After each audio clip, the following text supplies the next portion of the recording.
একটু বলেন আপনার অভিজ্ঞতা। এই ঝালকাঠি সম্পূর্ণ পোড়া ছিল। কি ছিল? একদম পুড়িয়ে ফেলাইছে। পুড়িয়ে ফেলেছিল একদম ঝালকাঠি এই বিল্ডিংটা আসলে এই রোডের মধ্যে এইটা আর এইটা, এই দুটো বিল্ডিং ছিল আর সব পুড়িয়ে দিয়েছিল। আর সব পোড়া। এই ঝালকাঠিটা সম্পূর্ণ পাকা। আমরা যখন এই রাস্তা থেকে আসি তখন ওই পোড়া কাঠ সরাইয়ে এই রাস্তা থেকে গেছি। ঝালকাঠি থেকে মূলত হিন্দুরা থাকতো তখন। ঝালকাঠি হিন্দু অধিষ্ঠিত সবচেয়ে বেশি। এটাকে দ্বিতীয় কলকাতা বলা হয়েছে। এটাকে দ্বিতীয় ক্যালকাটা বলা হতো। দ্বিতীয় কলকাতা। এবং বরিশালের পালামচাল ঝালকাঠিতে পাওয়া যায় বিজয় চন্দ্র পাল, ঝালকাঠির সবচেয়ে বড় ব্যবসায়ী। আচ্ছা, মূলত এখানটা ব্যবসায়ীরা থাকতো, হিন্দু ব্যবসায়ীরা প্রচুর। এবং কলকাতা থেকে সরাসরি মাল আসতো ঝালকাঠি। এইটা বাংলাদেশ সব জায়গায় যায়, ওই নদী পথে। নদী পথে। আচ্ছা, ঠিক আছে। এই জন্য ব্রিটিশ বাহিনীর স্বাধীনতার সময় পশ্চিমার পাকিস্তানি লোকেরা তখন আইয়ে নির্বিচারে মানুষ মারছে, কেউ কাছে কৈফিয়ত দেওয়া না। নদীতে মানুষ টগর যেরকম ভাসে ওই রকম ভাসছে। আপনি দেখেছেন সেগুলো নিজের চোখে? আমি নিজে দেখেছি। আর একটু বলুন আর কি কি হয়েছে। ঠিক আছে। তারপর পাশে পেয়ারা বাগান আছে, হিন্দু অধিষ্ঠিত। সেখানে যাইয়া 15 দিন চাইরোপাশে অ্যাটাক করি ওই পেয়ারা বাগান কাটছে। ওখানে লোকজন যারা ছিল তাদেরকে মারছে। ঠিক আছে। এটা আমি নিজে চোখে দেখছি। খানসেনারা সব 6 পাঞ্জাব রেজিমেন্ট আর বিহারিরা। বিহারি বাংলাদেশে কিছু বিহারি আছে। আচ্ছা, এরা তখন ওদের সাথে যোগ দিয়েছে। মানে 71-এর সময়? 71-এর সময় আমি নিজে দেখেছি। ঠিক আছে। এখন যারা মুক্তিযোদ্ধারা প্রকৃত মুক্তিযোদ্ধা না। আচ্ছা, তাহলে এরা কারা? এরা উড়িয়ে জড়িয়ে বলছে। আর প্রকৃত মুক্তিযোদ্ধাদের কি খবর, কি অবস্থা? ভালো আছিল তারা তো স্বাধীনতার পক্ষে ছিল। তারা এখন কেমন আছেন? এখন বিশেষ ভালো নাই, তবে এই সরকার আসতে পর তাদেরকে ভাতা দেয় একটু কম। ম্যাক্সিমাম যারা হিন্দু মুক্তিযোদ্ধা তারা দেশে নাই, চলে গেছে ইন্ডিয়ায় চলে গেছে। আর যারা মুসলিম মুক্তিযোদ্ধা ছিলেন তারা এখানে আছেন, ভাতা পান। আপনি গেছিলেন ওই 71-এর সময় ইন্ডিয়াতে? আমি 71-এ কত দূর গিয়ে ফেরত আসছি। কতটুকু গিয়ে ফেরত আসছেন? এককালে নড়াইল পর্যন্ত গেছিলাম। তারপর পুরোটা যেতে পারেননি? না।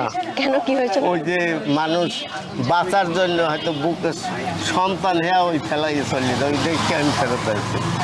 নিজে বাঁচার জন্য সন্তানকে ফেলে রেখে চলে যাচ্ছিল?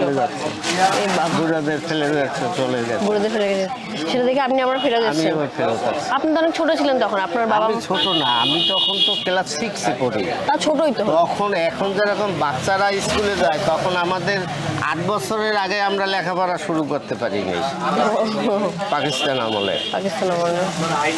আমরা যখন 8-9-এ পড়তো তখন তাদের দাড়ি গোপ কাটতে স্কুলে যাওয়া লাগতো, বাচ্চাদের না।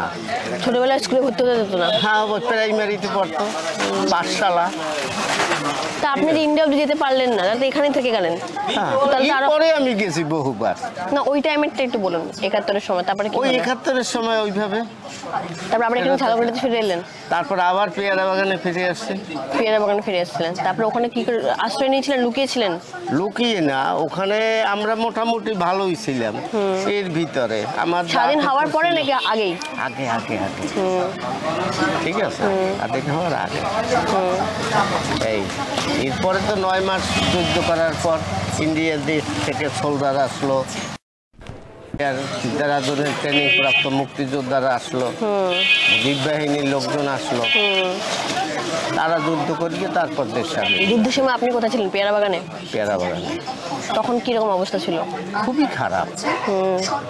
তোমার মতো মেয়েদের নিয়ে সবচেয়ে তখন বেশি চিন্তা ছিল।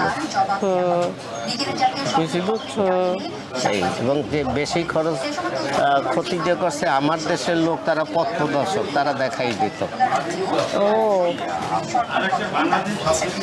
মানে আপনার দেশের লোকই দেখিয়ে দিত মেয়েরা কোথায় আছে? মেয়ে কোথায় আছে, প্রাপ্তবয়স্ক ছেলে কোথায় আছে। ছেলেদেরকে মেরে দিত নাকি? সাথে সাথে গুলি। মেয়েদেরকে তুলে নিয়ে যেত? না, তুলে নিত না, যেখানে গুলি দিত ওইখানেই ফেলাই রেখে যেত।